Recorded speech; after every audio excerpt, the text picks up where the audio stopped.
Today, I'm creating another unstoppable hybrid. Well, in the past, I created three hybrids like which were Spinax, Gojirandus, and Lionardon, nicknamed Kovu. But today, I'm creating a hybrid that is more herbivorous compared to my previous hybrids. Yes, you heard me. But why am I? But you might be thinking, why am I creating a herbivore hybrid? Well, it's because herbivores are actually the strongest creatures on the planet. By the way, predators may have speed and more tactics than herbivores, but herbivores have dominated the world for a long time. Because look, elephants chase away lions, bison chase away wolves, and hippos chase away crocs. So yeah, herbivores are actually not the ones to be underestimated. They're the ones that actually deserve all the spotlight. So let's begin creating my herbivore hybrid. We're going to start off with the base genome and the skull. I'm going to be using Triceratops for this because we're going to start off with why I'm going to use Triceratops for the base genome first, then onto the skull. Well, with the base genome of a Triceratops, my hybrid would have superior stability in deep water, high damage resistance, and high charging speed. Plus, now onto the skull. Basically, Triceratops had a strong bite force for a herbivore. Not as strong as T Rex, but still pretty strong, as Ceratopsians had one of the strongest bites of any herbivore on the planet.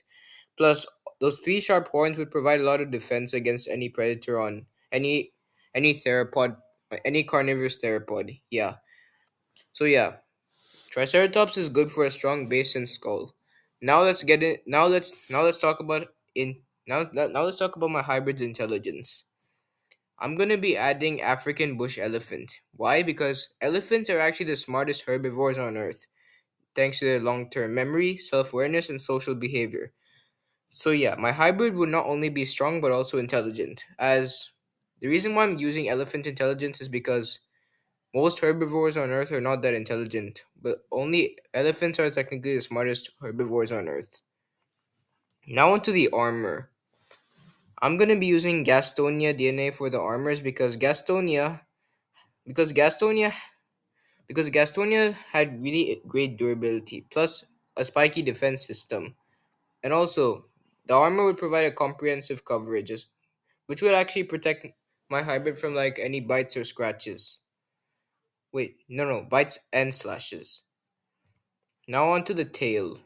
I'm gonna be using Ankylosaurus DNA for the tails because with an Ankylosaurus tail, my hybrid could actually use its tail club for like defense, and also this would be vital in like intraspecific combat, and also with the tail of the Ankylosaurus, my hybrid would have great structural support and balance. Now on to the immune system.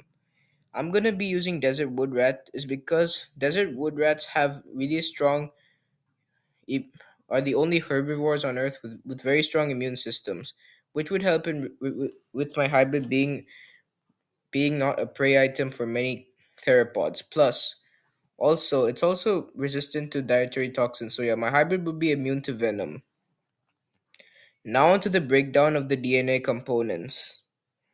Okay, so we got Triceratops, African bush elephant, Gastonia, Ankylosaurus, and desert wood rat. Now onto the design of my hybrid. Well, here's the design of my hybrid. Its name is Ancastra ceratops.